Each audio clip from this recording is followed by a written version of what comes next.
Les damos la bienvenida a este espacio de lunes de ciencia. Hoy contamos con la participación del docente Fernando Alzate Guarín, docente de nuestro Instituto de Biología de nuestra Facultad de Ciencias Exactas y Naturales.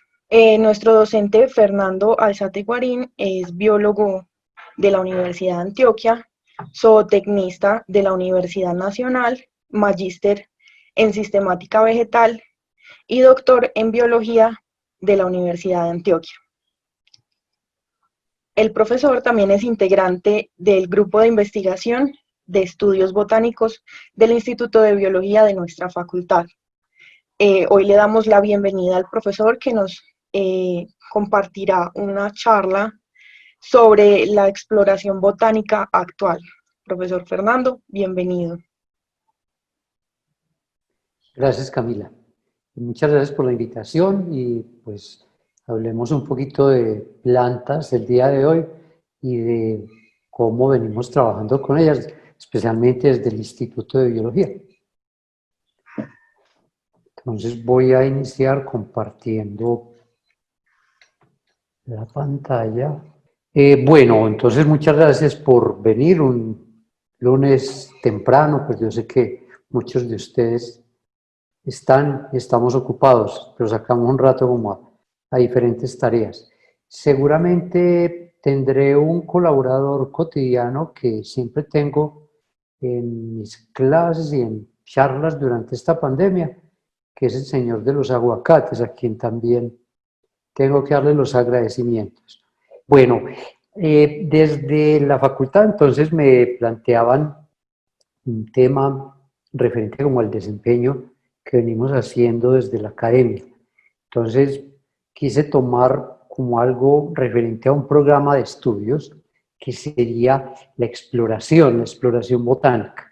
¿Y por qué? Pues porque asumimos por lo general que la exploración botánica es de Humboldt, Mutis y Bonpland, pero pues no la vemos tan actual y tan vigente. Por eso le quise dar esa connotación. El referente más importante que tenemos en nuestro medio para hablar de exploración botánica es la de Mutis, ¿cierto? Mutis, un sacerdote español que en 1783 empezó con su tarea, y esa tarea no era tan gratuita, no era tan altruista, sino que el reinado español veía, de acuerdo a la época, y creo que todavía estamos permeados por ese pensamiento, que era un poquito encaminados a la filosofía de Adam Smith, donde se planteaba que un país se medía su riqueza en cuanto a la cantidad y calidad de sus recursos naturales. Entonces fue encargado por el Reino de España para realizar esa tarea. Alrededor de 30 años estuvo José Celestino Mutis explorando con los colaboradores, tanto exploradores botánicos, ilustradores, zoólogos y demás, y en ese periodo de tiempo de unos 30 años, mal contados, fueron unas 20.000 especies descritas. Alguien, y de pronto con conocimiento en plantas, me dirá 20.000 especímenes o 20.000 especies, que es muy diferente. Cuando yo voy a campo, yo colecto un pliego, una muestra, eso lo llamamos un espécimen que metemos en la colección del herbario. No todos los especímenes son especies nuevas, por supuesto, la mayoría no lo son, pero para la época todo era nuevo. Mutis le enviaba buena parte de sus colecciones, digamos, a especialistas europeos de la talla de Linneo, quienes hacían descripciones y todo lo demás. También, pues, alrededor de unos 7.000 animales ahí fueron colectados durante esos 30 años de exploración. 1783. En el 1799 llega Humboldt y Bonpland a Colombia. Ellos venían haciendo un periplo por todo el mundo, buscando evidencia, buscando datos referente a cómo se dan las relaciones entre la biota. Ellos hicieron un trabajo maravilloso. Ellos inventariaron buena parte de la biota aquí del neotrópico, pero también mostraron el funcionamiento, las relaciones y todo lo demás.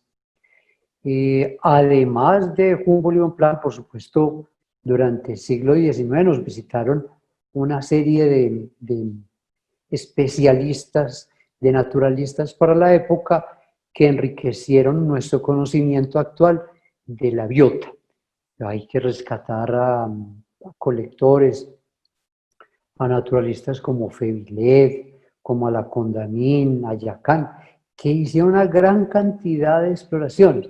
Y alguien a quien le tengo un gran cariño y reconocimiento, y es a Richard Spruce, quien sacrificó buena parte de su vida cómoda, entre comillas, en el Reino Unido, para dedicarse a explorar unas zonas muy complicadas. Piensen ustedes salir alguien como Humboldt, de una corte europea con todas las comodidades y venirse a sufrir y a padecer enfermedades, disentería, mala comida, problemas de parasitosis, muy, muy complicado. Entonces, era una tarea que pocos se animaban, pero esos pocos, pues, quedaron en la historia y pasaron a la posteridad.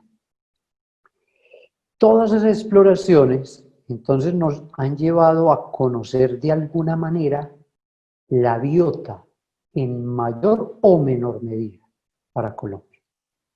Entonces, ha habido una serie de exploraciones, digamos, acá en la cordillera oriental, Sabana de Bogotá, porque era el punto donde llegaban los exploradores.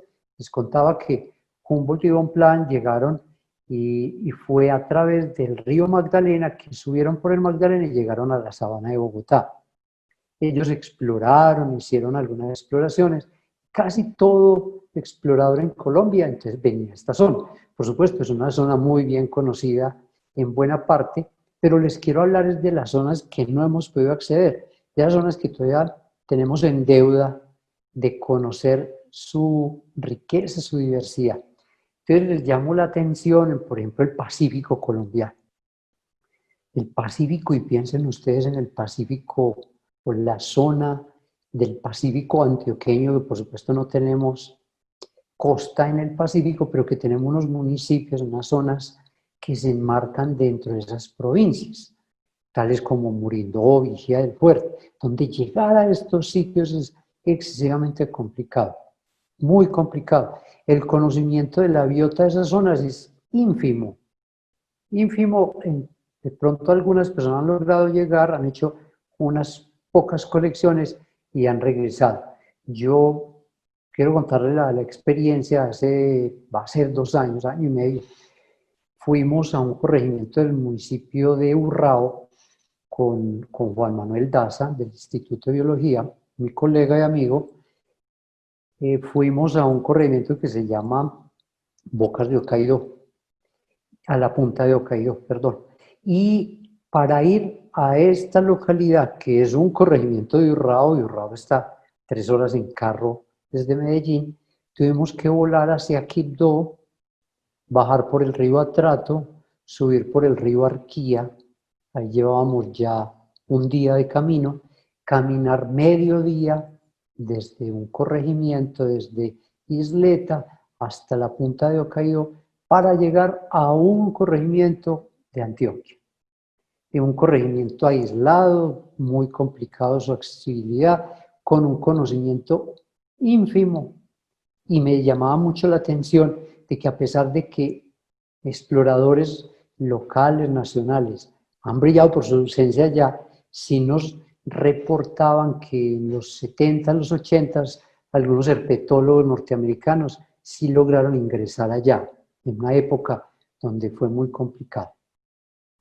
Hay otra zona que yo resalto por el desconocimiento que tenemos en cuanto a sus recursos naturales, como es esta parte norte, la parte terminal de la cordillera occidental, Avive, San Jerónimo, Ayapel. Y aquí tenemos una localidad de la cual quiero referirme más adelante, que es el Nuevo Paramillo, que es un agujero negro para nuestro conocimiento de las ciencias naturales. En la Amazonía, por supuesto, hay unas zonas muy bien conocidas, pero esto es una vastedad de territorio que falta muchísimo por explorar. La Orinoquía igualmente, y hay unos piedemontes que son muy ricos, porque es una convergencia de biota de las tierras bajas, de las tierras medias, las tierras altas, como sería esta acá, la del piedemonte amazónico, aquí entre Caquetá, Putumayo, a la otra vertiente, o sea, en la zona pacífica, ese piedemonte hacia la cordillera occidental, o en esta parte del inicio de la cordillera occidental, más estos valles interandinos que son los más bien conocidos. Entonces, como verán ustedes, tenemos un territorio aún sin explorar, con una deuda histórica por llenar esos vacíos de conocimiento. Y entonces, en ese orden de ideas es donde les quiero mostrar una experiencia propia en torno a haber desarrollado un programa de investigación en torno a los páramos de Antioquia. Una decisión tomada por el interés biológico que me generan los páramos, por la unicidad de la biota de allá, que es muy rara, la endemicidad de la biota de allá, pero también por la riqueza paisajística que me atrae muchísimo en lo personal, y un reto físico que es el ascender a estos páramos, que conlleva un grave problema a la hora de planear una expedición de este. Entonces, toda esa confluencia de características nos llevó a definirlo como un objeto de estudio. Bueno, ¿qué es un páramo? Habrá que definirlo, pero buscando en la RAE encuentro unas definiciones menos que atractivas, como esta es las de la izquierda, son las definiciones de la RAE, que es un terreno yermo, aburrido, raso y desabrigado, un lugar frío y desamparado. Pues creo que con eso nadie visitaría un páramo, ¿cierto? Parece más bien como para una película de terror o de aburrimiento. Realmente es una definición pobre, alejada de la realidad. Esta no es de la RAE, pero tampoco se escapa de ello. Dice que es un terreno muy grande que se caracteriza por no tener población o vegetación y por estar ubicado a cierta altitud. Eso no es cierto. La vegetación de los páramos es revaluada como una vegetación muy rica. El que no haya población humana es también discutible, y lo de la altitud sí, pero esa definición más bien aplicaría a lo que se llaman páramos en Escocia, en el Reino Unido, que son los terrenos yermos, donde no hay vegetación, donde el mantenimiento de la vida es muy complicado por las condiciones de medioambientales, temperatura, humedad y demás. Pero para lo que es un páramo en el neotrópico, dista mucho de esa definición. Si tomamos una definición un poquito más centrada, más real, podemos plantear entonces que el páramo es un ecosistema, una formación vegetal que se encuentra entre el nival, que cada vez es más poco por el cambio climático, el calentamiento, y esta parte de acá que sería el bosque altoandino. Entonces, nuestra zona de páramo sería todo esto, que como ven ustedes en esta ilustración del Instituto Alexander von Humboldt, tenemos unas zonas muy bajas y con muy poca cobertura de plantas. Algo que define el páramo es que no hay un estrato arbóreo, que no hay crecimiento de árboles. ¿Por qué no hay árboles?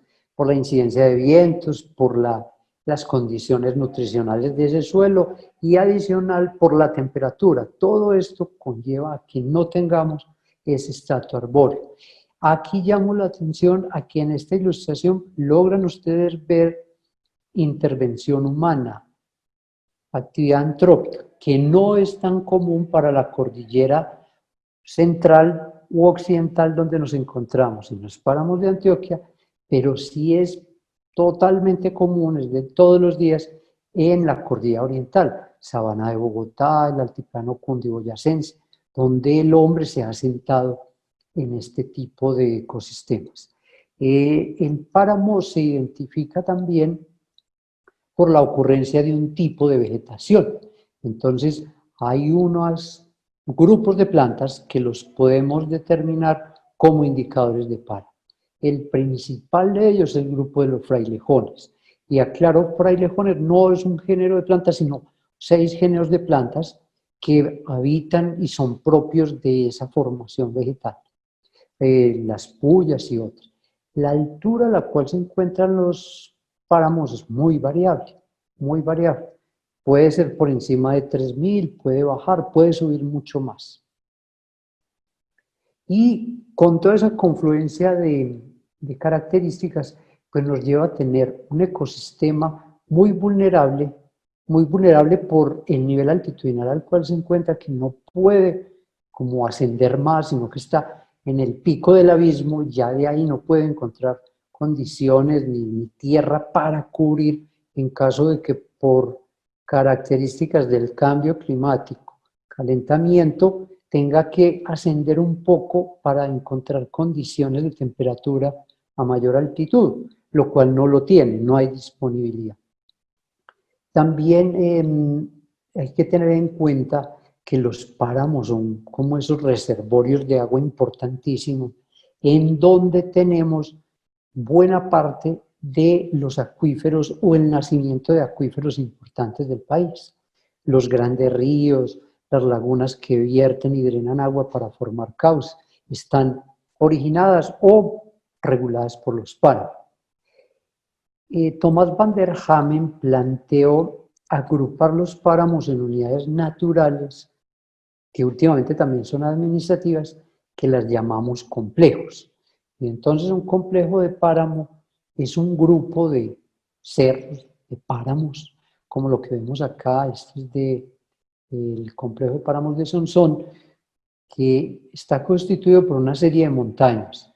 Y estas montañas en conjunto se montan en una unidad porque comparten una vegetación muy similar, tanto a nivel de especies como a nivel de género. Por supuesto, hay diferencias entre cada uno de estos cerros. La composición tanto de flora como fauna puede variar considerablemente. 39 complejos de páramos hay en el país, la mayoría de ellos en la cordillera oriental. Ello debido a que es la cordillera más amplia, más alta que tenemos en Colombia, seguido de la cordillera central y la occidental, que es la más angosta y la más baja. Uno de ellos en la Sierra Nevada de Santa Marta. La flora de los páramos ha sido de interés para algunos autores, por ejemplo, Peter Sklenart, un botánico checo, ha dedicado pues buena parte de su vida a estudiarlo, lo mismo que Jane Lutain, del Jardín Botánico de Nueva York, y en una especulación, digo yo, porque eso todavía son datos muy especulativos, se planteaba que habían en los páramos globales alrededor de 4.700 especies.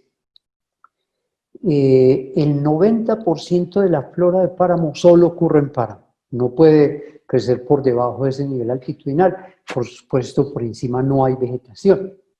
Y el 8% de los endemismos nacionales, o sea, de las especies de plantas que solo están en Colombia, están en los páramos. Aquí es un buen reservorio de la diversidad nacional. Los páramos, si somos muy puristas en la definición, solo estarían en Colombia la mayor parte, Venezuela y una pequeña porción en Ecuador. Pero algunos hacen una definición un poco más amplia que incluyen desde Perú, donde realmente lo que hay no es un páramo, sino una puna que tiene un régimen hídrico de temperaturas de vientos diferente, no hay frailejones, y lo ponen en la parte norte hasta Costa Rica, donde en algunos cerros pues también habría una vegetación similar.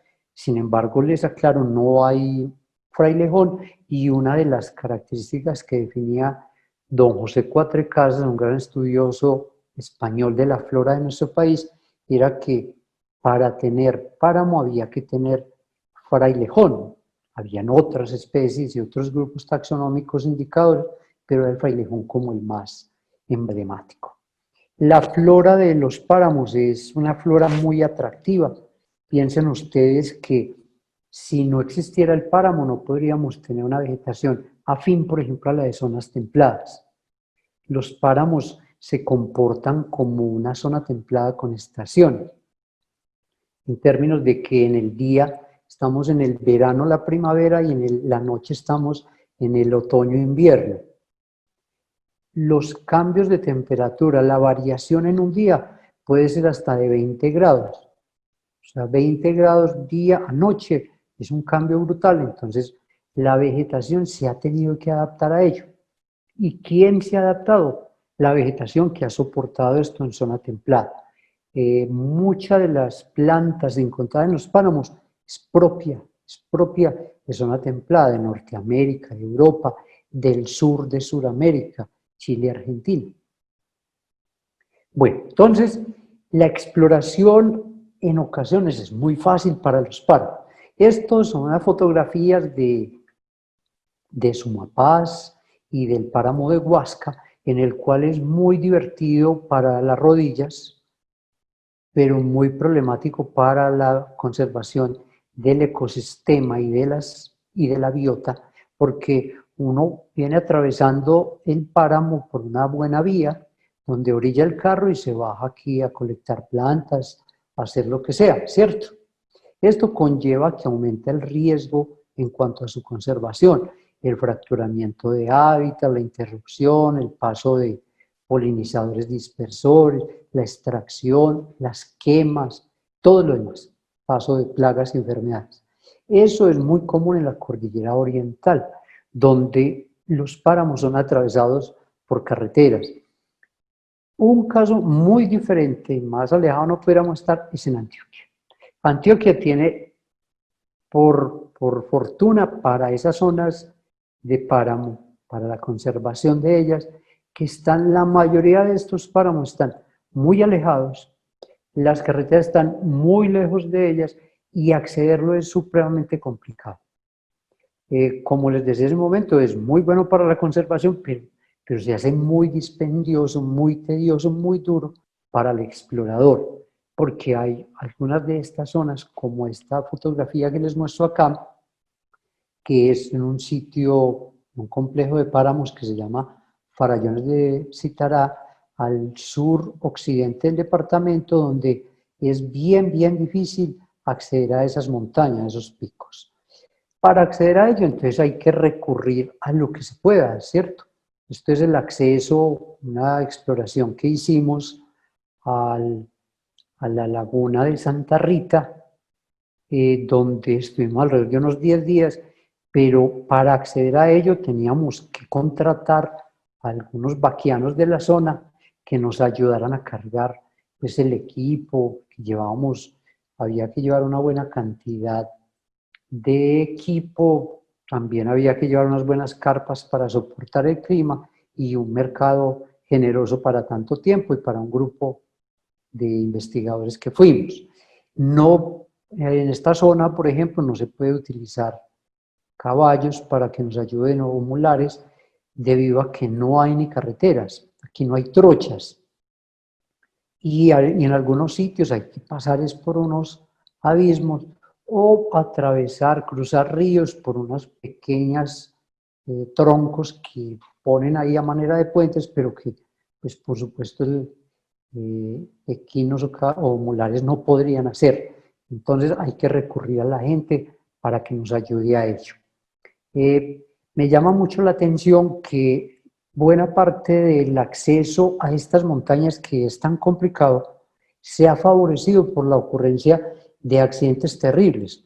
Esto es una foto que tomé en ese ascenso a la Laguna Santa Rita, como les mencionaba, donde se ve el fuselaje de una avioneta, un accidente ocurrido en 1985, y donde los cuerpos de socorro han tenido que abrir unas pequeñas trochas para acceder a ello.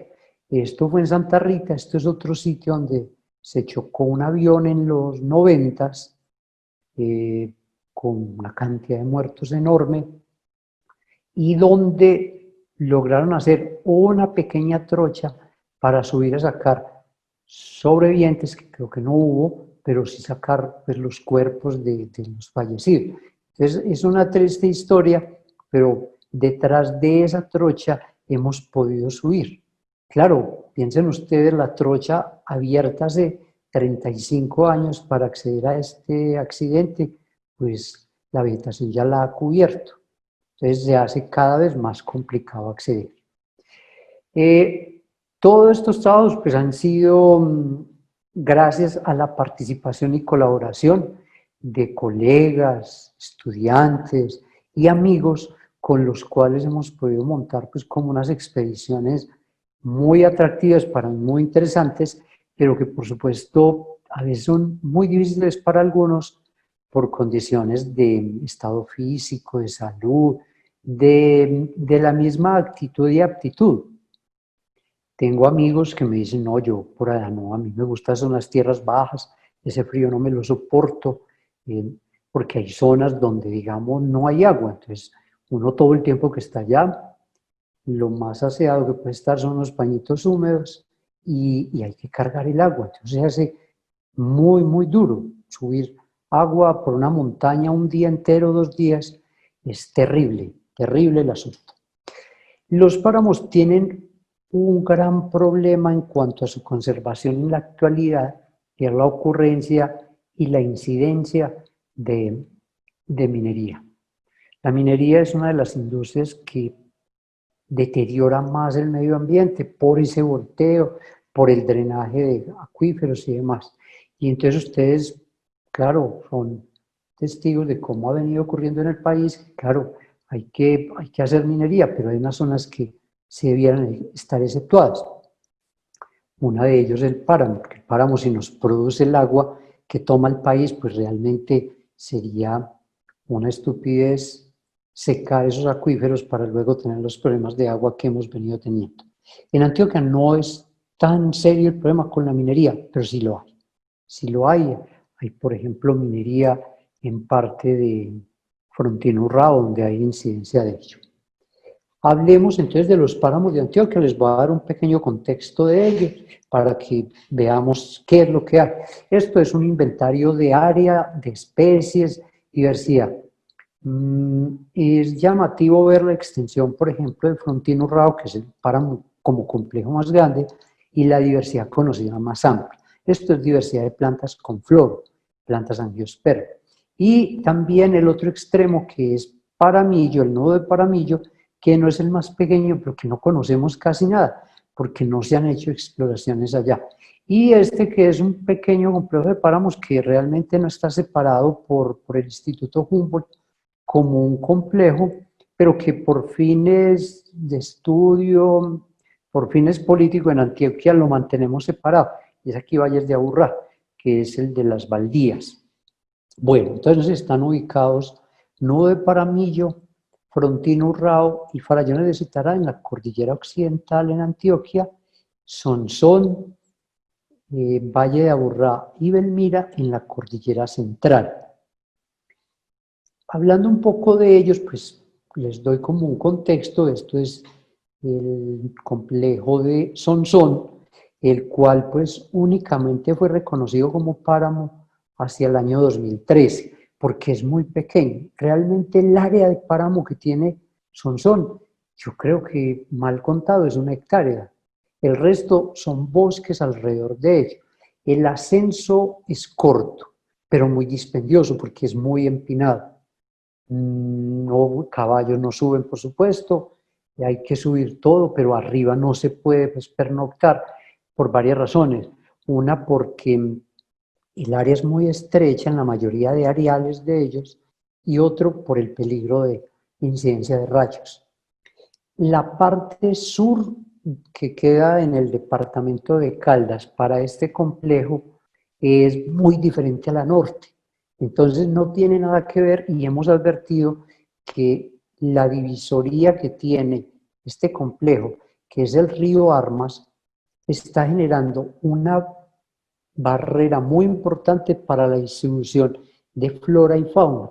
Entonces nosotros encontramos que la flora de Sonsón tiene cierta afinidad más con la flora de la cordillera occidental que con la misma flora de la cordillera central. Y lo mismo ha ocurrido, por ejemplo, lo han encontrado para otros grupos de organismos como herpetos y anfibios.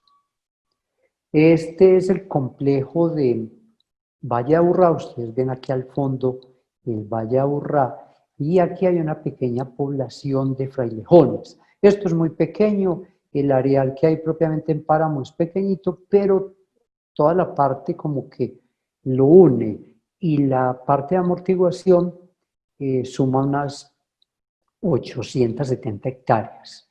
Es un páramo, un complejo de páramos muy bien conocido porque casi todo botánico que viene a Medellín iba a esta zona a colectar.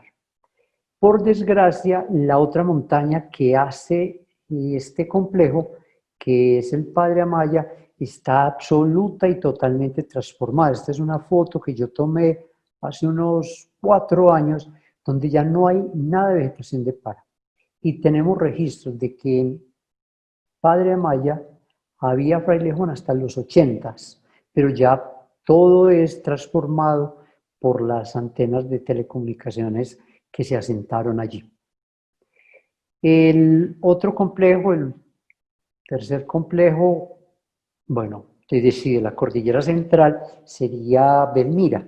Belmira es un complejo de unas 10.000 y tanto hectáreas que se encuentran en diferentes municipios aquí del norte de Antioquia, y uno que me llama la atención es este, que es en San José de la Montaña, que lo llaman los lagos del Congo, y en el cual uno siempre ve que para llegar a un páramo hay que ascender. En este uno asciende, pero luego tiene que descender, porque queda metido dentro de una matriz de bosque. Entonces fácilmente uno se pierde, porque alrededor de estos lagos está todo en bosque, uno ya luego no encuentra las salidas, es muy fácil uno perderse aquí. Una zona muy bonita, la capacidad de carga yo diría que es nula, aquí no debieran ir personas debido a que todo este suelo es en musgo, en esfagno, es lo que se llama una turbera. Entonces uno al caminar hace un efecto perjudicial muy alto, y si va un grupo de personas, pues peor. Belmira tiene también una dificultad de acceso mediana, no es muy largo el camino para llegar allá. Por ejemplo, esta es la laguna en el municipio de Belmira, se puede uno tardar alrededor de a un buen paso y sin mucha carga, de 2 a 4 o 5 horas. Yo tengo estudiantes que dicen pues, que es el sitio más duro al cual han subido, pero la verdad, yo creo que es por el mal estado físico de ellos, más que por la dificultad. Sí tiene dificultad por lo empinado que es, pero tiene como partes tendidas, partes más pendientes. La flora de allí es muy bien conocida, gracias a que lleva muchos años, por ejemplo, Corantioquia, la Universidad de Antioquia y otras universidades de aquí del departamento, que han venido haciendo estudios con diferentes grupos de organismos allí. Entonces tenemos una biota bien conocida. Esto es ya en la cordillera occidental, que es el Frontino Urrao, este es el Páramo del Sol. Aquí desde donde tomo la fotografía hasta este punto, que es el Alto del Burro, es todo muy relativo. Puede uno tardarse entre 4 y 8 o 10 horas, dependiendo de qué, del estado físico, la carga que lleve y si esté lloviendo o no. Esto cuando llueve son unos caminos muy, muy empinados, es muy duro, este es de los páramos, digo, de mayor complejidad, y dependiendo hasta dónde se llegue, pues por ese acceso. Entonces tiene un grado de dificultad, se conocen bastante bien también por el efecto botánico, que ha ido mucho botánico desde los 80s a colectar esta zona.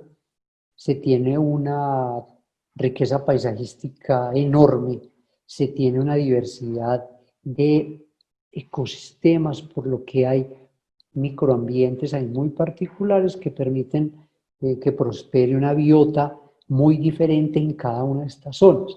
Entonces, esto es una zona con unos cuerpos de agua considerables, unas grandes alturas, una extensión muy considerable, más de 15.000 hectáreas, y una diversidad muy alta.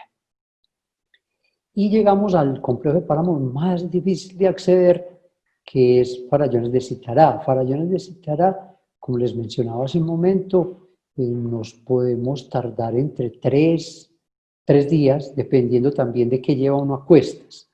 A este páramo o a este complejo de páramos se puede acceder por el municipio de Andes y se logra llegar a esta laguna que es Santa Rita. Entonces aquí, no sé si logran ver aquí una carpa de la expedición, es una laguna de considerable tamaño, entonces no hay que cargar agua, lo cual es pues maravilloso. La temperatura es muy, muy baja en las noches, hace unos vientos terribles, entonces la sensación térmica es mucho más baja. Se conocía también muy poco, pero gracias a unas exploraciones de los últimos años ha logrado como conocerse mejor. Pero ese complejo de páramos tiene otras vertientes. Uno de ellos es ascender por el municipio de Ciudad Bolívar, en el corregimiento de Farallones, el cual es mucho más corto, pero es mucho más difícil. Bueno, por un lado por lo empinado, porque todo el tiempo es ascendiendo, no hay como repechos en los cuales uno pueda tomar aire, porque buena parte hay que arrastrarse bajo la vegetación, porque no hay un camino como tal, pero lo peor de todo es porque no hay agua arriba, entonces hay que llevar el agua. Yo, como anécdota, les cuento que fui con un grupo de estudiantes, con unos 4 estudiantes, 5, pero uno de ellos, más o menos a la hora de empezar a caminar, me dijo, no, yo no soy capaz. Yo, ¿para qué los voy a retrasar tanto? Yo más bien me devuelvo. Y habíamos contratado 3 personas de la zona que nos iban a ayudar a cargar el mercado fundamentalmente. Uno de ellos, muy amablemente, entre comillas, que venía subiendo parte del agua, parte de la comida, muy amablemente me dijo, no, yo acompaño a su estudiante para que no se pierda en la bajada y yo mañana vuelvo a subir y le termino de llevar el agua y los víveres. Tenía un guayabo terrible ese hombre y todavía lo estamos esperando en la cima, nos dejó aguantando sed y hambre no tanto, pero por agua sí pasamos terrible. Entonces es muy difícil acceder allí, las condiciones son complicadas. Es otro complejo de páramos que está en deuda, todavía nos falta conocer mucho más de este. Las exploraciones que hemos hecho allá han sido muy fructíferas, porque se han encontrado, por ejemplo, en el grupo de las melastomatáceas, de los 7 cueros, este grupo, se han encontrado novedades ahí que son muy prometedoras, ¿cierto? Como especies nuevas. Y nos llega ya al último complejo, que es el más desconocido, que es el nudo de Paramillo. Tenemos 98 registros de plantas para esta zona, que es amplia, pero que por razones de acceso y por razones de seguridad no se ha podido acceder. Solo ha habido unas exploraciones rápidas de algunos investigadores, entre ellos Alvin Gentry, un botánico norteamericano en compañía de Álvaro Cogollo y otro botánico de la costa norte, fueron por ahí en los 80s y colectaron unas pocas plantas, unas pocas, porque era un recorrido rápido donde no pudieron hacer algo muy estructurado. Entonces, esta es una zona que yo la tengo como un agujero negro.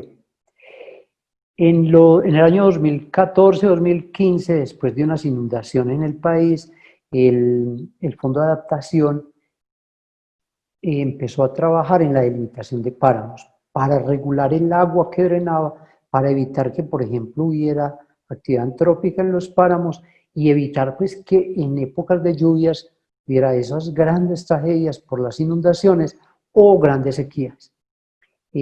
Nosotros como Universidad de Antioquia, entonces, trabajamos en la delimitación de un par de complejos de páramos acá en la jurisdicción departamental y esto nos ayudó pues, a conocer mucho más y más detalle estos páramos, porque había que hacer unas exploraciones muy detalladas en la cual generábamos información referente a la distribución, a la riqueza, al funcionamiento.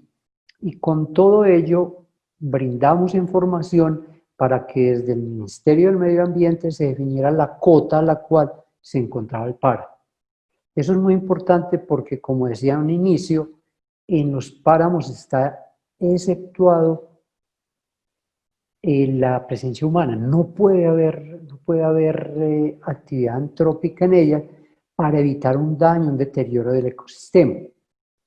Entonces, Esto nos permitió pues, generar un montón de colecciones, estudiar en detalle con mucho tiempo.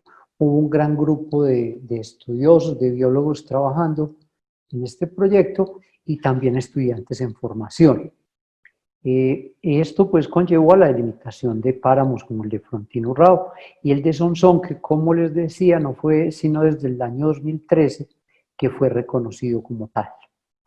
Bueno, ¿cómo determinamos la diversidad? Pues después de todas esas exploraciones hay que llevar todas esas colectas, las extendemos como lo ven ustedes aquí en esta fotografía de herbario para lograr determinar de qué se trata. ¿Cómo logramos determinar de qué se trata? Una de ellas es estudiando esto, consultando colecciones de herbario, que es como la biblioteca botánica. Entonces hacemos comparación, pero también recurrimos a un estudio detallado de caracteres, al uso de literatura científica, de claves taxonómicas que nos permita encontrar el nombre correcto para el espécimen que tenemos en nuestras manos. Mucha gente, por supuesto, tengo unos colaboradores muy juiciosos, muy animados, que son estos estudiantes del grupo de estudios botánicos que siempre me acompañan en estas tareas y otros montones de colaboradores que mostraba yo en fotografías al inicio. Con un estudio detallado logramos encontrar, por ejemplo, que hay especímenes que no nos cuadran, que no están publicados, que no son especies conocidas hasta el momento. Entonces, con esas hacemos estudios más detallados para poder llegar a determinar si constituyen novedades taxonómicas. Tenemos unas regulaciones del Código de Nomenclatura Botánica, que es como la jurisprudencia en torno a los nombres adecuados y correctos que debemos seguirlos. Como un producto de toda esta exploración, entonces logramos llegar a la compilación de la diversidad de plantas angiospermas, que ha sido nuestro primer foco de interés en los páramos de Antioquia.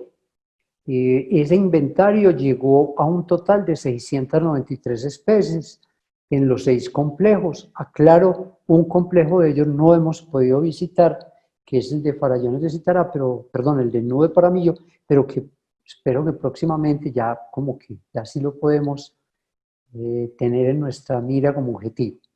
693 especies de 277 géneros y 86 familias.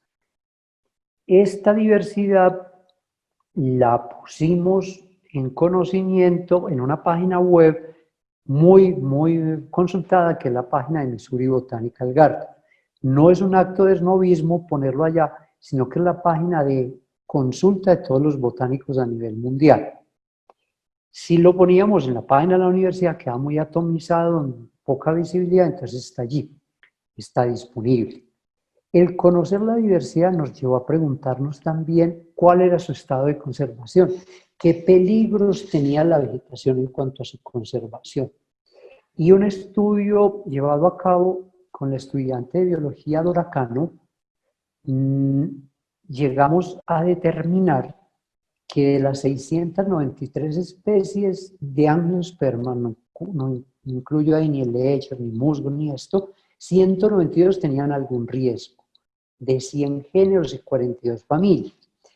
Para llegar a esta cifra tan espeluznante, utilizamos varios métodos, un método histórico, un método, llamémoslo cartográfico, en el cual determinamos el área en el cual se encuentra la especie o potencialmente se encuentra, para llegar a determinar este riesgo. Algo que también me llama la atención, ustedes aquí verán que al fondo hay cultivos de papa, pero aquí hay vegetación de páramo, frailejones. Estos son los llanos de Cuiba encontrados en el municipio de Yarumal, en el cual, explorando en estos potreros, porque ya realmente son potreros, esto es un subpáramo, un páramo bajo, azonal, que se encuentra a 2.600 metros, donde no debiera haber páramo, pero hay, en unas pequeñas cañadas, en condiciones microambientales, se desarrolla vegetación de páramo. En exploraciones realizadas por nuestro grupo, llegamos a colectar una planta esta pequeña planta en un potrero, es una planta de unos 25 centímetros, que no nos cuadraba con ninguna que podíamos identificar.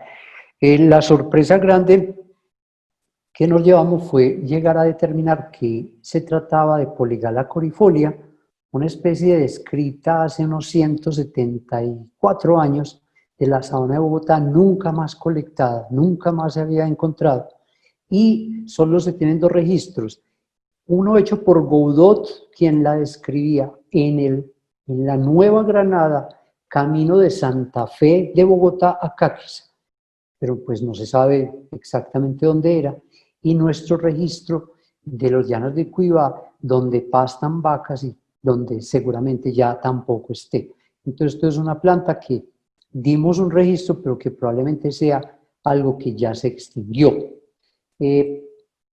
Otro de los grandes hallazgos fue en torno a los frailejones. Los frailejones son un grupo que tienen entre 71 y 49 especies, dependiendo del autor, dentro del género Speletia. El género Speletia es muy interesante por varias razones y les doy unas descripciones muy someras.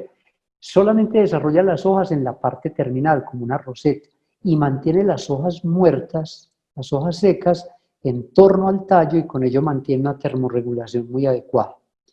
Hacen un tipo de movimiento que se llama nictinastia, es que en las noches cierran las hojas distales y protegen las yemas. Y otra característica que tiene muy llamativo es que tiene un balance hídrico a favor del suelo. La mayoría de plantas lo que hacen es transpirar más del agua que consumen, ¿cierto? Entonces van sacando y sacando. Esta planta lo que hace es tomar agua y buena parte del agua que logra tomar la incorpora al suelo. Entonces tiene un balance a favor del suelo más que a favor de la atmósfera. Cuando colectamos la población, especímenes de la población de Sonsón, nos llamó la atención algunos caracteres. Por ejemplo, miren esto, el indumento, el color que adquieren los tricomas, los pelos de las hojas. Esto es la Speletia del frailejón que hay en la cordillera central, en Belmira, y aquí en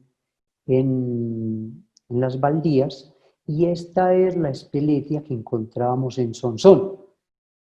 Bueno, eso puede ser, hay perros blancos, perros negros, ¿cierto? Es la misma especie. Pero otra cosa que nos llama la atención es la longitud de las inflorescencias. Esta es la especie conocida, que es la que ocurre en Belmira, Speletia occidentalis, donde las inflorescencias son extremadamente largas. La de Sonsón es muy corta. Esto no es tan superfluo porque dependiendo de la longitud y la altura de las flores, llegará o no llegará el polinizador. Y si el polinizador no llega, esa población pues va a morir, porque no va a tener un éxito reproductivo. Considerando estas características, nos dimos a la tarea de darle validación a si esto era realmente una especie nueva. Se utilizaron dos marcadores genéticos, que era uno de cloroplasto, una región de ADN y una región nuclear, que era ITS. Con los datos de esto encontramos esta que está aquí en negro, que es la especie de Sonsón. Miren ustedes que por aquí hay una mutación, por aquí hay una delesión, una pérdida, otra mutación, otra mutación, otra mutación. Mientras que las demás, que son de Speletia occidentalis y prefrontina, no tienen estas variaciones, ¿cierto? Esto nos dio soporte para ello.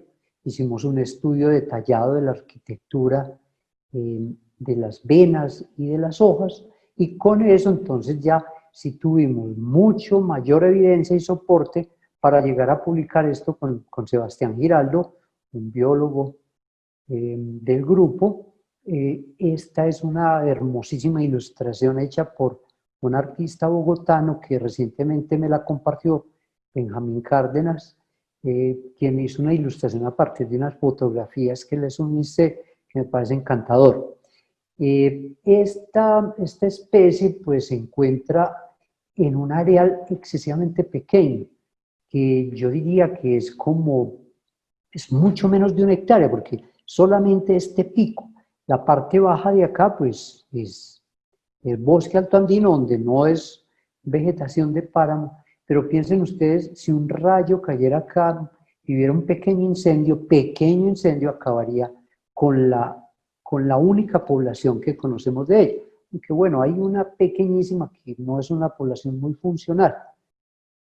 Estamos en el interés de pronto de trabajar en la conservación de esta especie porque es muy emblemática y al parecer el municipio de Sonsón tiene algún interés en ello. Paralelo a esta exploración de páramos, entonces, se ha favorecido y se ha permitido el conocer otras novedades de plantas alrededor de los páramos.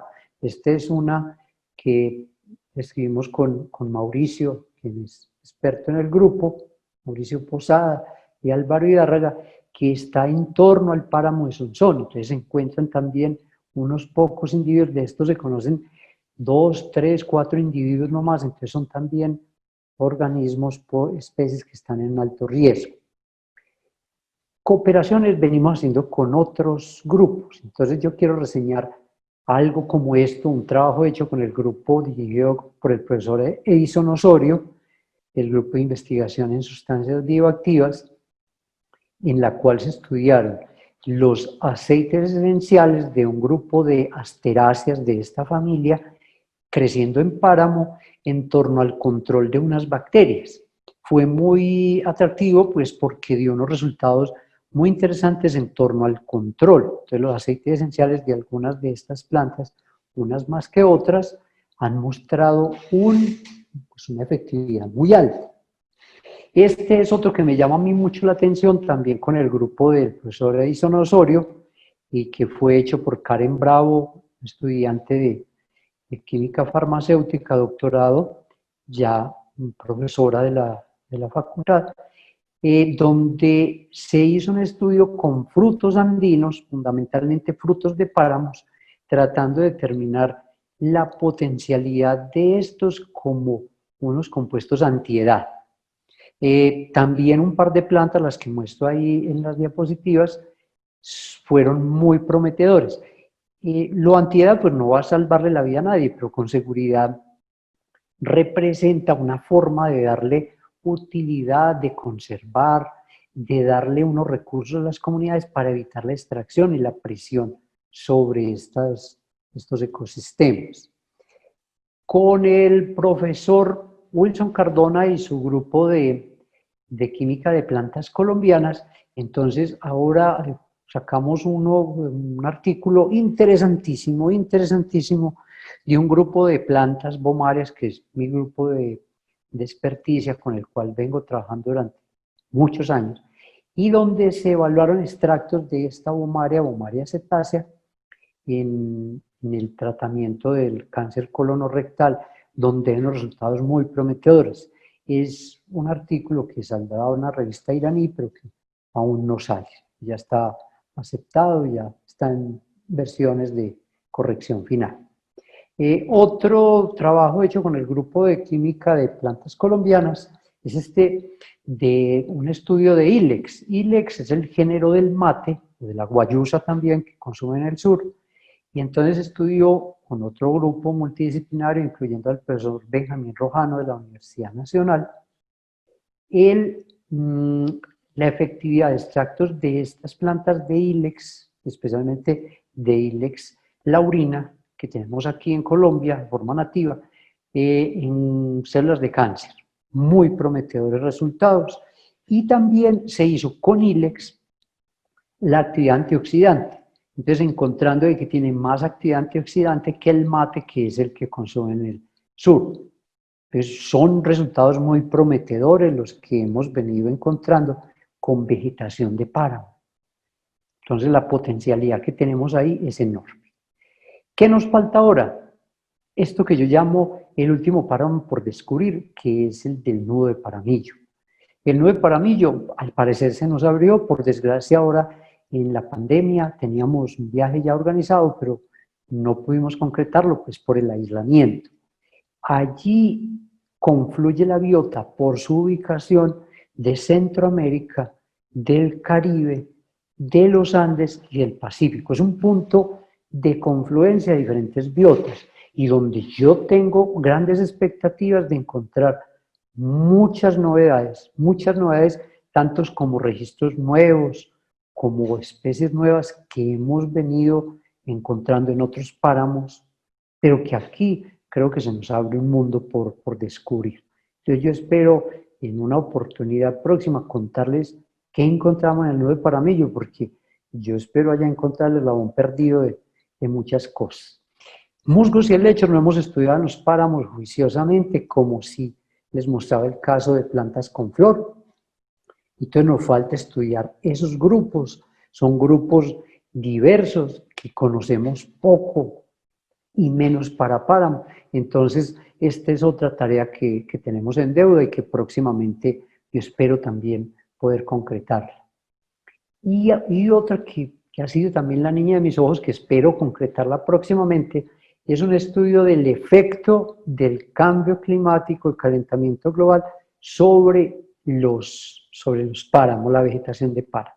Entonces, con algunos sensores remotos, con ayuda de tecnología, llegar a determinar los efectos de estos y tener como un estudio más detallado de cómo nos viene cambiando la matriz del páramo con ese cambio climático.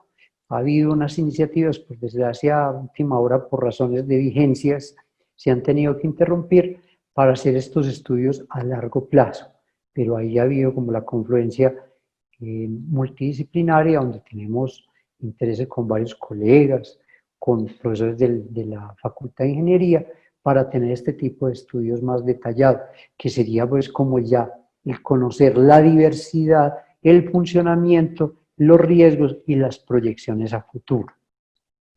Entonces yo espero haberles mostrado que un ecosistema y montar un programa de estudio para ellos es supremamente productivo en términos académicos, pero también en cuanto a la conservación, mediada por un primer paso que es el conocimiento de su biota.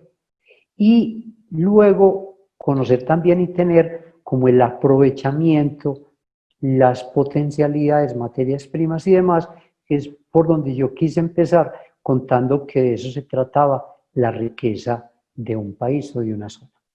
Muchas gracias.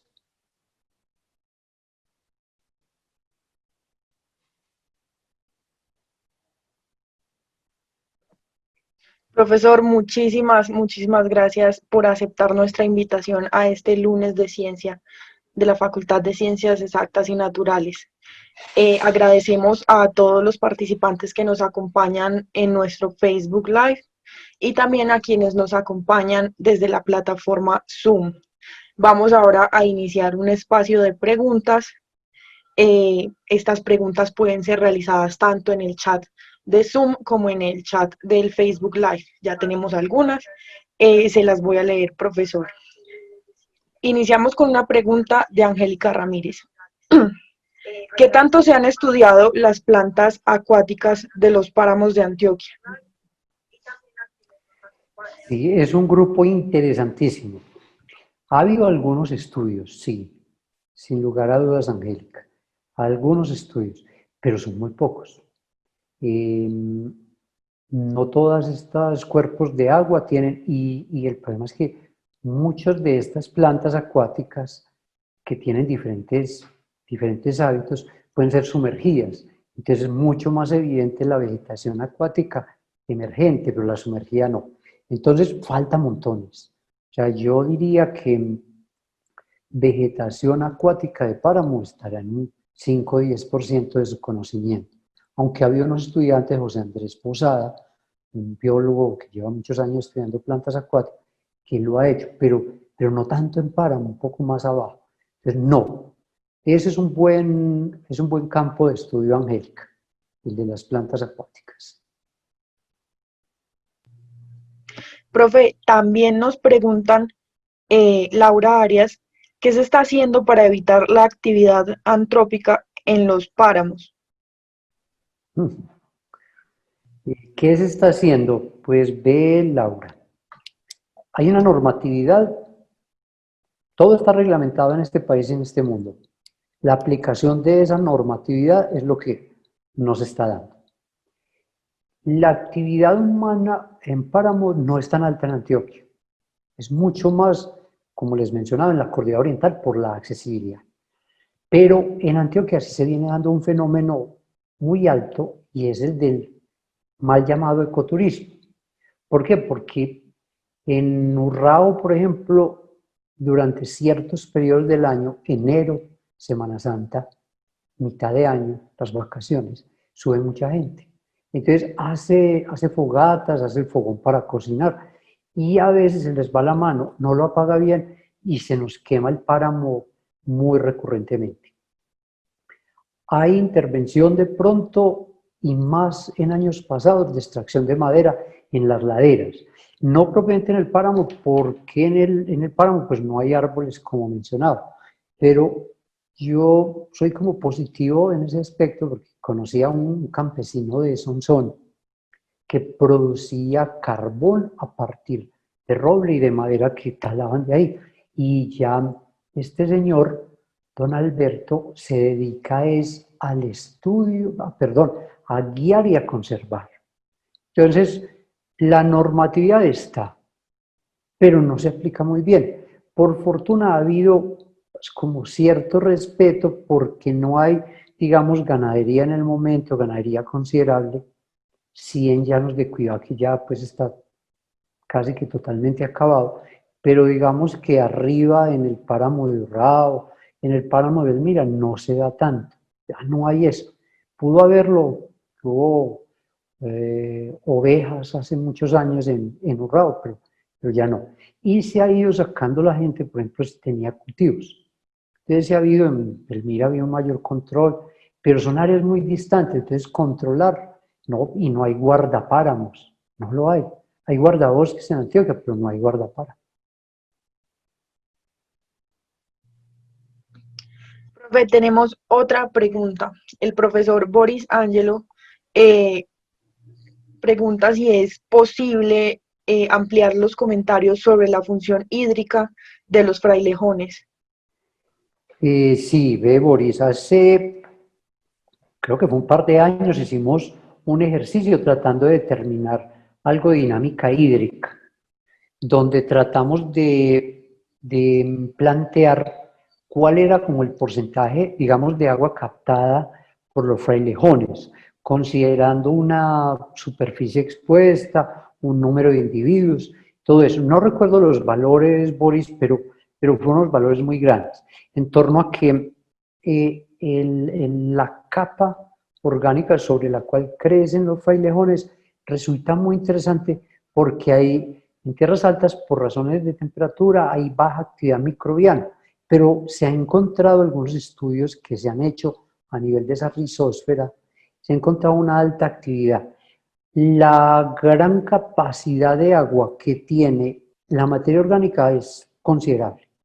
Y la materia orgánica que tiene el frailejón en su rizósfera es muy alta.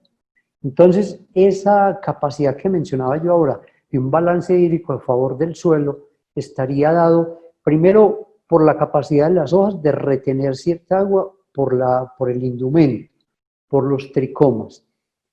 El otro por la marcescencia, ¿verdad? Porque mantiene las hojas secas en torno a ese tallo. Y lo otro, la capacidad de la rizósfera de mantener una altísima humedad.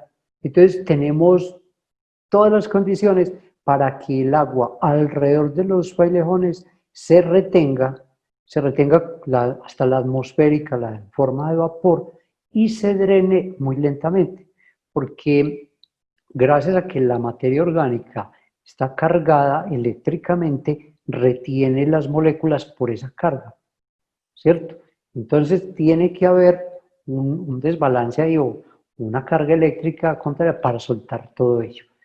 Sí, son unas plantas muy efectivas para mantener ese régimen hídrico adecuado y que no drene toda el agua que cae, por ejemplo, un aguacero grande hacia aguas abajo, sino que se mantenga ahí. Gracias, profesor. Tenemos otra pregunta. ¿Lo que llamamos frailejones son solo pertenecientes al género Speletia o hay otros géneros que se consideran frailejones? Sí, son varios géneros. Entonces decía que son, a ver, tenemos Speletia, Coespeletia, Speletiopsis, Tamania, que esos son considerados frailejones, Carramboa. Y esos 6 géneros se han llamado así porque tienen un hábito de crecimiento similar con variaciones considerables. Por ejemplo, Tamania chardonnay, la única especie que tiene ese género, crece mucho más bajo, más bajo en altitud, quiero decir, no en tamaño de la planta.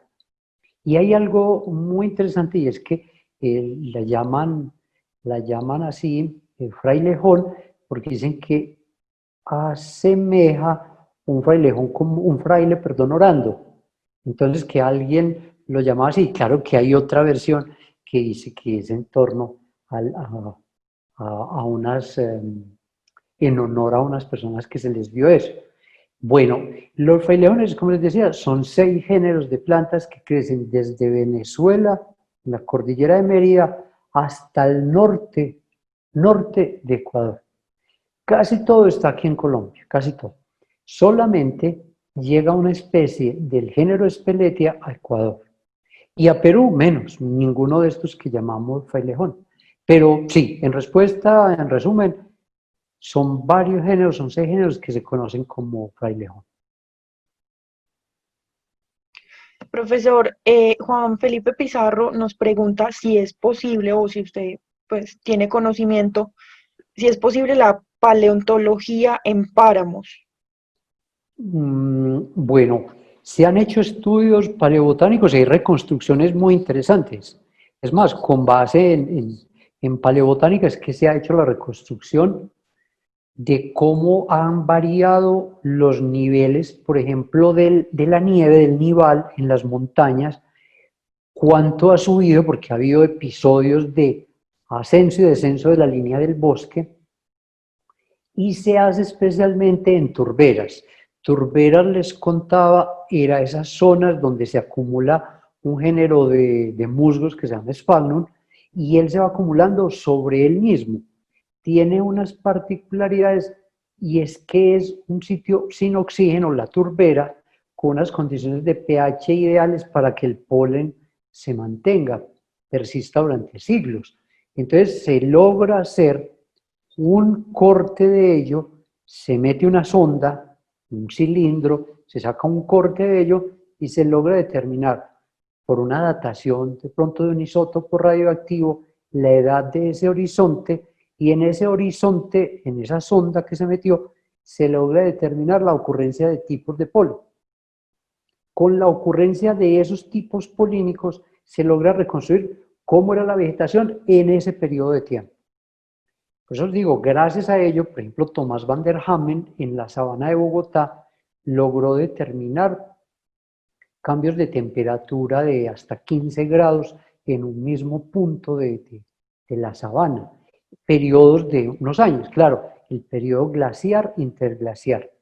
Aquí ha habido una escuela muy importante desde la Universidad Nacional que han hecho esos estudios digamos, en Urrao, ha sido objeto de ese tipo de estudios, y hay unas reconstrucciones, por ejemplo, que han hecho varios profesores de la Universidad Nacional en torno a ello. Entonces la respuesta es sí, claro, especialmente en lagunas y turberas por la preservación del material, del grano de polen. Gracias, profesor. Mauricio Rivera nos pregunta, ¿quiénes son los principales polinizadores de la espeletia y si ellos son especialistas para este género?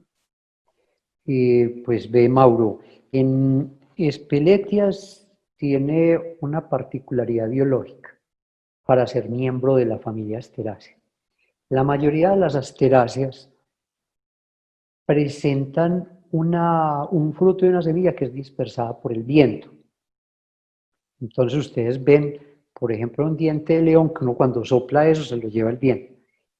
La semilla de la espeletia es muy pesada y no tiene como esas plumas y esos pelos tricomas que le ayuden a ser dispersado. Entonces es una particularidad del frailejón, que sí es polinizado por algunos animales, pero que es dispersado por la gravedad. Y eso conlleva que, por ejemplo, por gravedad, aquí tengo un frailejón y él va dejando caer semillas. Entonces, donde hay un frailejón, se forma una población enorme. Ahora, respecto a la polinización, son fundamentalmente abejas lo que polinizan. Abejas grandes llegan allá, pero también puedes observar que es muy común dípteros. Mm, yo pensaría que no son tan especializadas, o por lo menos la experiencia de ver quién poliniza. Yo he visto que hay abejas muy grandes, esas, no sé si sea el género Psilocopa el que logra llegar allá, que es muy grande, y otros grupos de abejas, pero también lo de moscas. Pero sí se mantiene más o menos como en esos dos grupos, aunque yo he visto registros también de algunos escarabajos, algunos coleópteros que harían la polinización. Algunas aves logran llegar allá, o sea, es que no es tan común. De pronto algunas de ellas, incluyendo hasta los mismos colibríes, las mirlas que llegan, pero no es tanto. Profesor, en el interior de las hojas de la espeletia existe un microhábitat de insectos y si hay publicaciones relacionadas al respecto. Bueno, al interior no es tan abundante, pero sí lo hay. Porque claro, como les contaba, sufren el fenómeno de la nictinastia.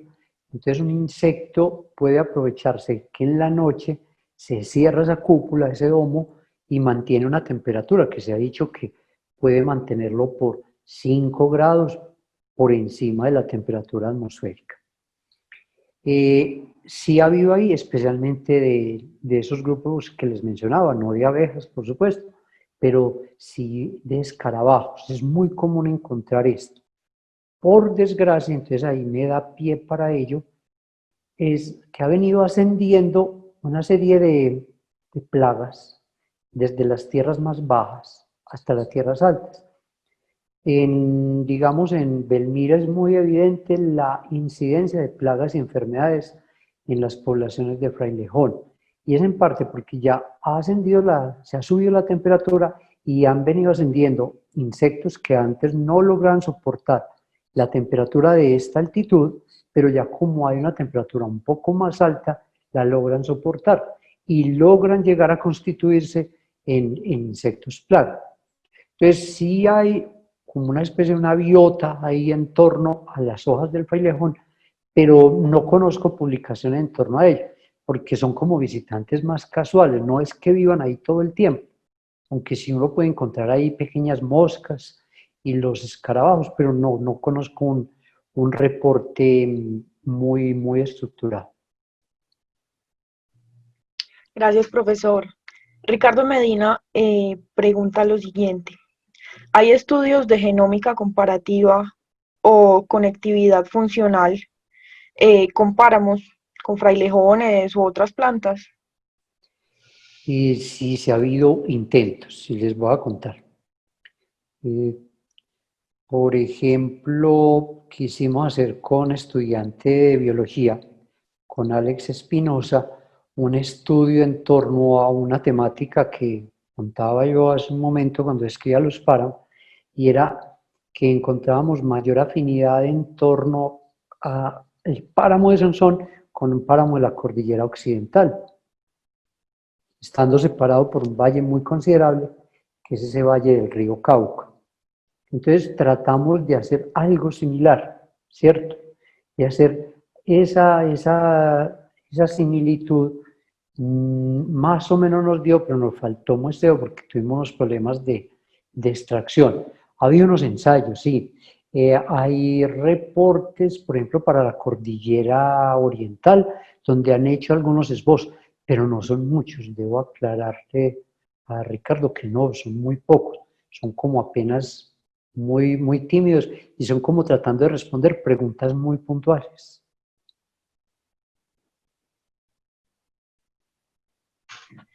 Profesor, Laura Arias nos pregunta, cuando se habla de potencialidades, ¿cómo sería la extracción o producción de estas plantas?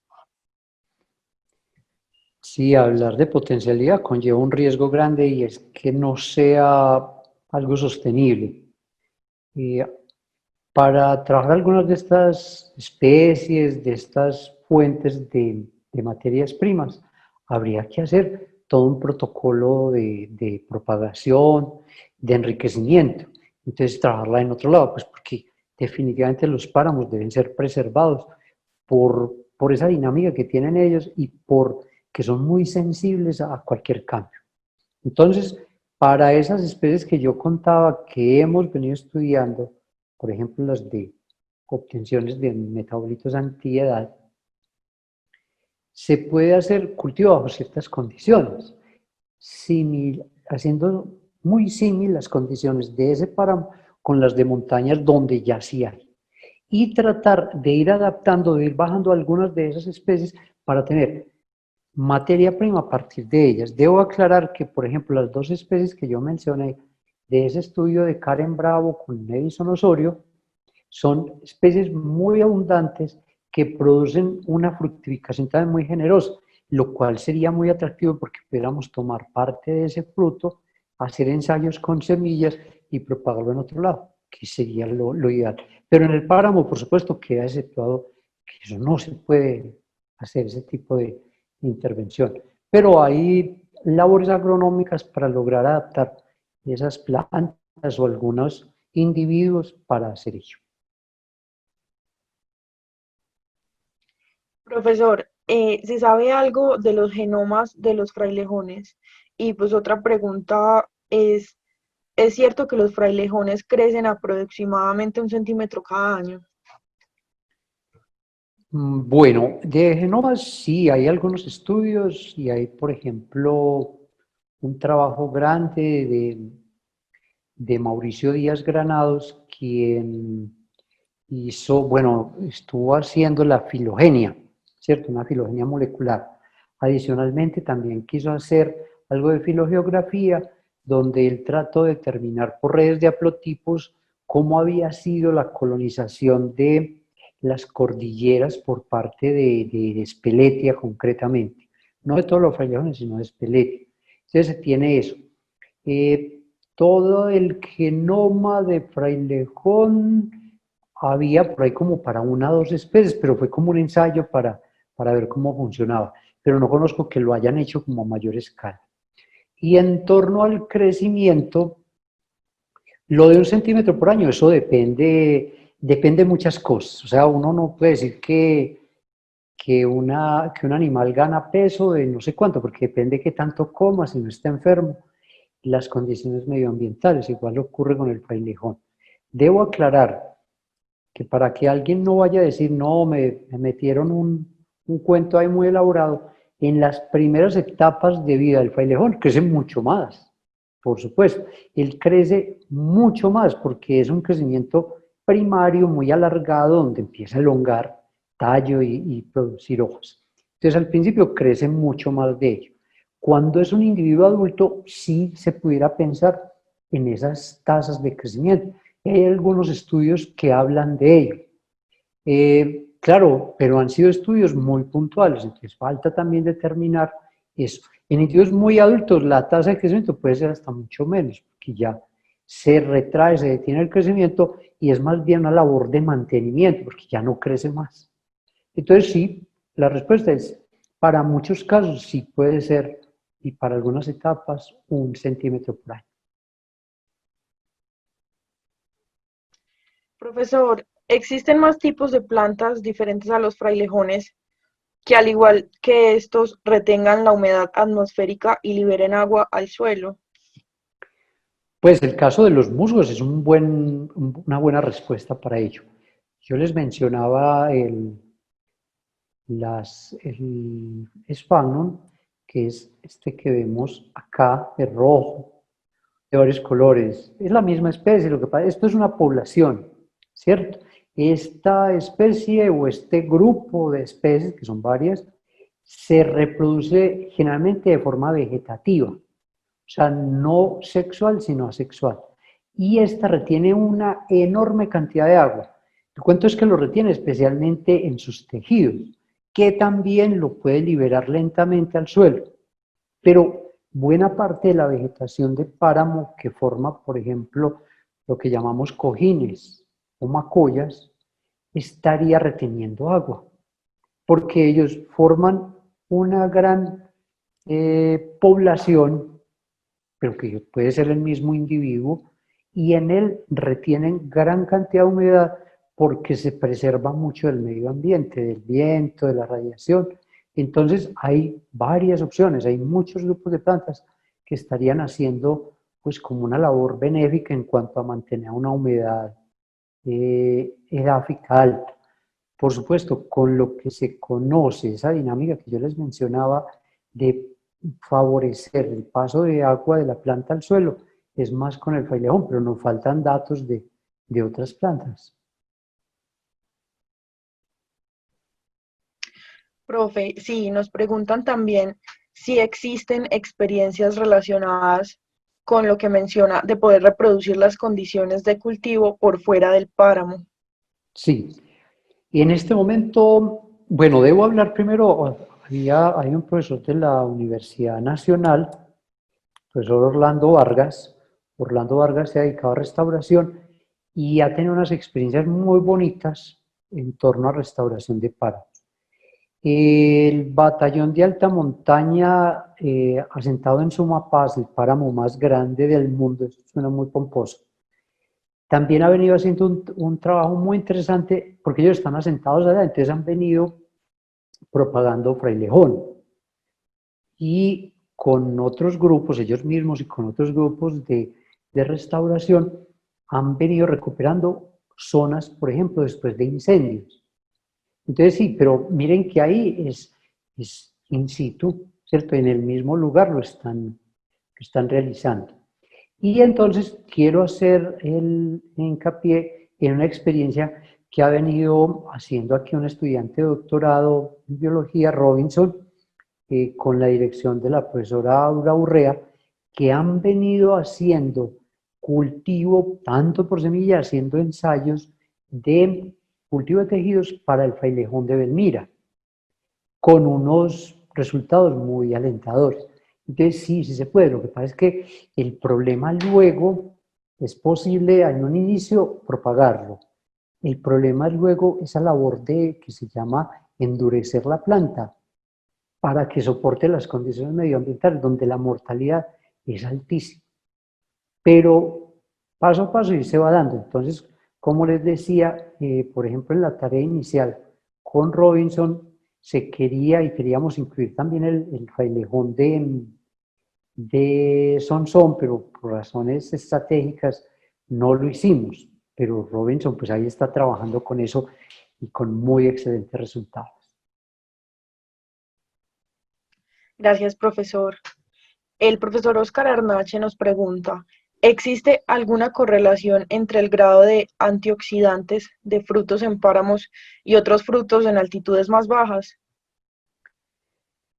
Bueno, resulta que en Páramo y hace unos años un estudiante de doctorado en, en ciencias farmacéuticas, si mal no recuerdo, espero no equivocarme, si era de ciencias farmacéuticas o química, quiso estudiar algo de una forma muy lógica, de forma biodirigida, y era dónde hay más radiación, donde hay menor capa de atmósfera que filtre la radiación ultravioleta, el infrarrojo y toda la radiación, todo el rango de radiación.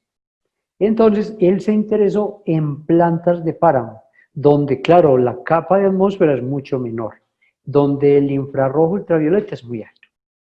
Y adicionalmente se interesó en plantas que tuvieran una coloración, una pigmentación como colorida, que asumía él de entrada la ocurrencia de algunos pigmentos protectores de esa fotooxidación, de ese daño por la radiación solar.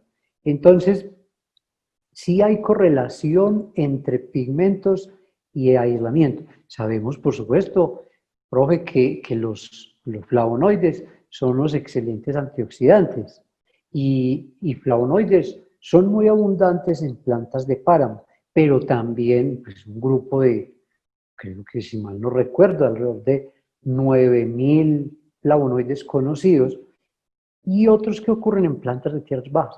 Entonces yo puedo hacer una búsqueda biodirigida en torno a cierto pigmento y esa actividad antioxidante.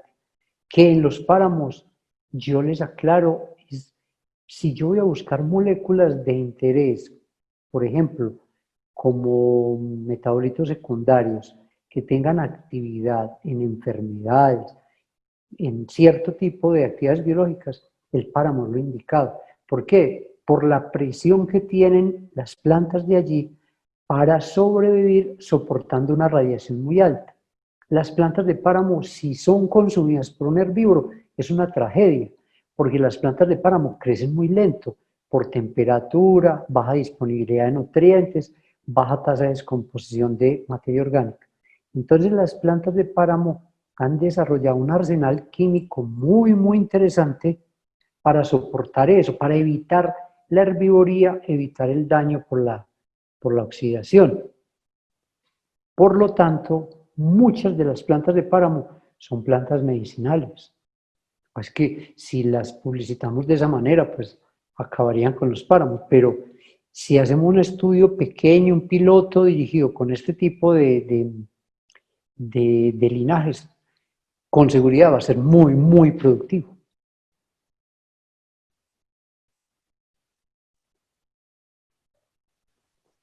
Profesor, sí.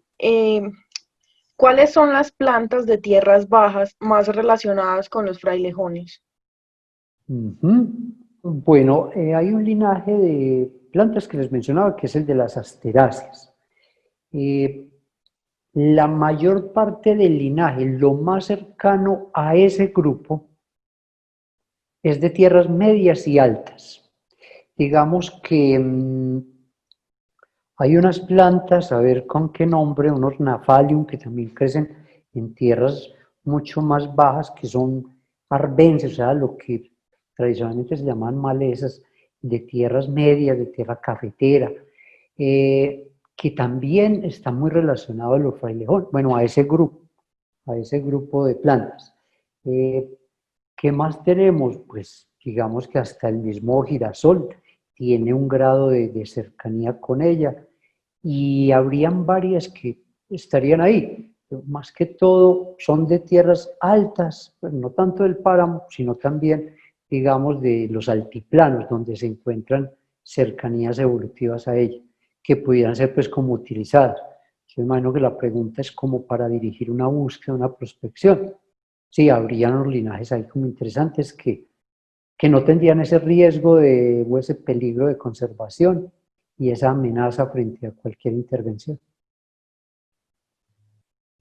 Profesor, ¿los frailejones de cada páramo son especies endémicas?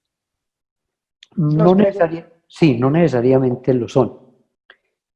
Por ejemplo, hay especies que son relativamente de amplia distribución, pero amplia tampoco es muy grande, ¿no?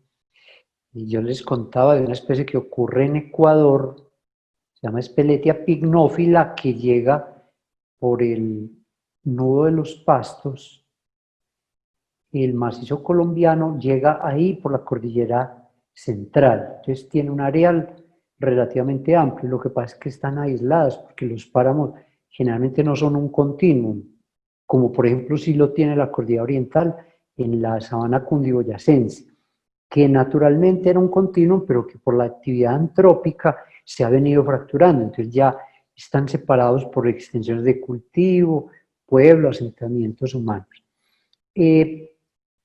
La otra especie que tenemos acá en Antioquia, bueno, en Antioquia tenemos Speletia occidentalis en la cordillera central, que está en todo ese corredor del páramo de Belmira y también aquí en los del Valle de Aburrá, que es la misma especie.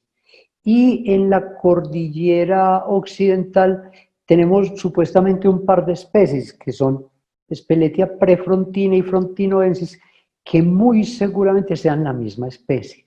Simplemente son variaciones dentro de una población que no fueron bien interpretadas, bien conocidas, entonces en su momento se plantearon como diferentes.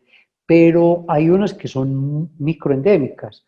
Hay una Speletia paipana, de la cual solamente se conocen en el momento 21 individuos.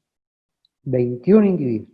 Y están ahí en un potrerito en Paipa, y se ha tratado también, han venido haciendo algo de propagación in vitro para tratar de salvar esta especie. La de Sonsón que les mencionaba, que es una Speletia microendémica porque se encuentra en un pequeño areal muy pequeño, y les mencionaba que hay una poblacioncita en un cerro cercano al norte de Las Palomas, de ese cerro, donde habrá unos 30 individuos en una roca, pero que pues no es una población muy funcional.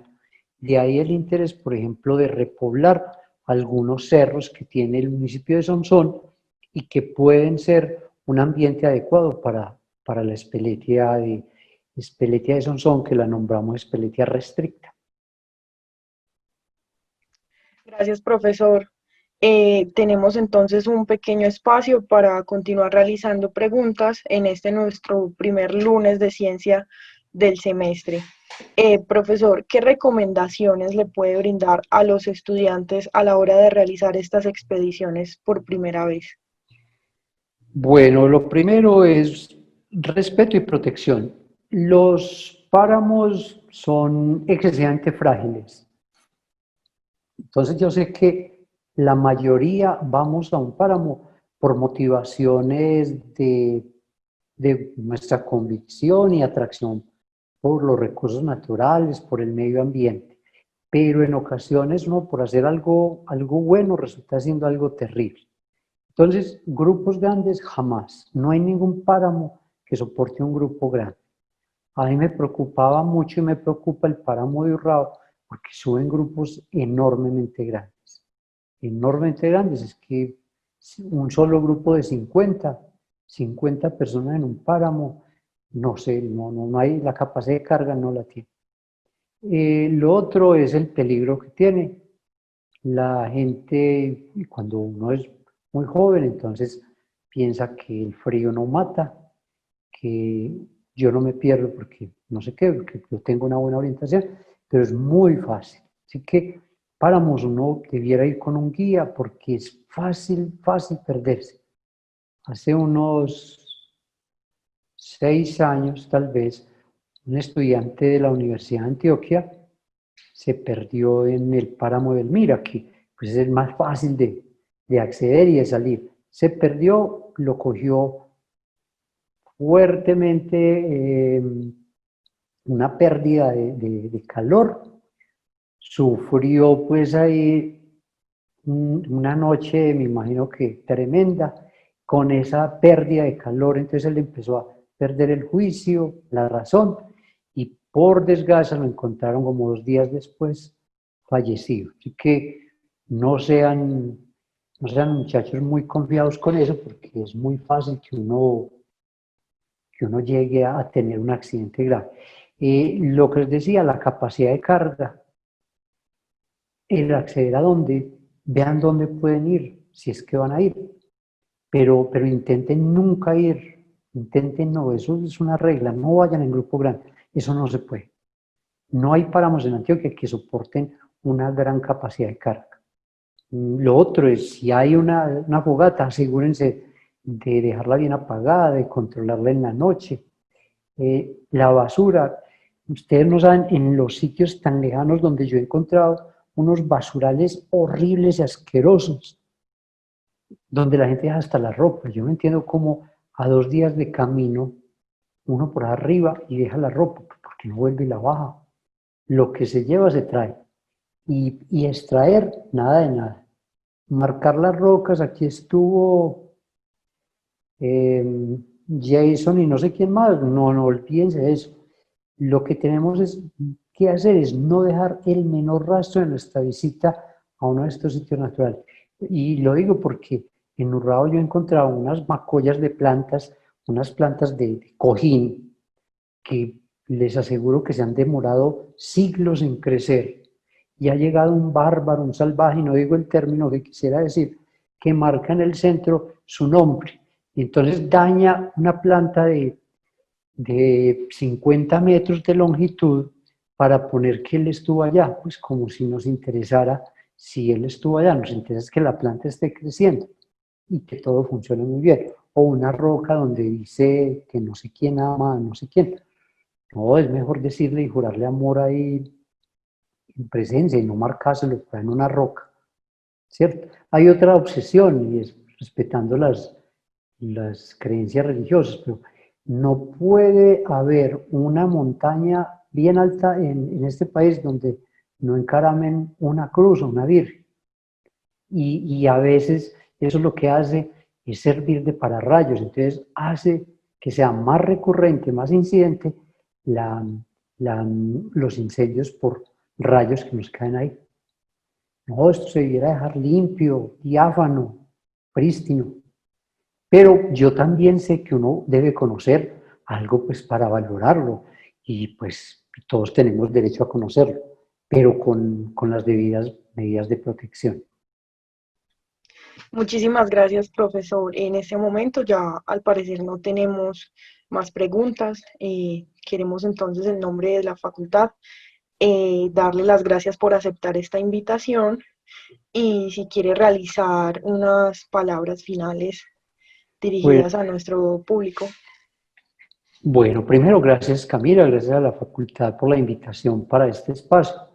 Me parece un ambiente muy atractivo por lo que es personas de múltiples formaciones, desde diferentes perspectivas de acercamiento, en los cuales podemos contar como el quehacer de nuestro desempeño.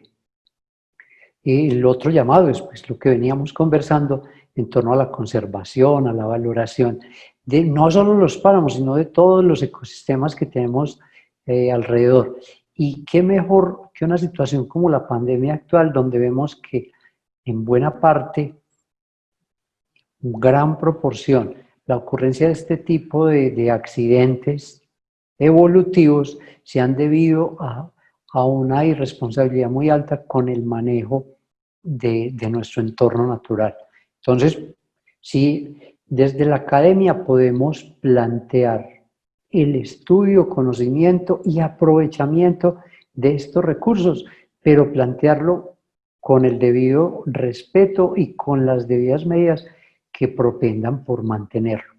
Y pues los invito también, conozcan un páramo, vayan a un páramo al que menos daño hagan, es donde menos intervención haga, porque son de los sitios más que mágicos, porque uno se siente absolutamente solo, pero no es una soledad desgarradora, sino una soledad donde uno se siente parte de un ecosistema muy natural y donde uno se puede sentir como lo que es, ¿cierto? Un componente más de un ecosistema. Muchas gracias por la invitación y yo, pues si alguien luego en el transcurso de los días tiene alguna duda, pregunta o quiere plantear algo, con el mayor de los gustos, estaré atento a esto. Muchas gracias de nuevo y bueno, espero que tengan una muy buena semana. Profesor, muchísimas gracias también a todas las personas que nos acompañaron hoy, que nos acompañaron en este primer lunes de ciencia de la Facultad de Ciencias Exactas y Naturales. Les contamos entonces la grabación de este evento queda en el Facebook de la facultad y también podrán encontrarla pronto en el canal de YouTube de la facultad. También vamos a compartirles el link mediante el correo. Nuevamente muchísimas gracias y que estén muy bien.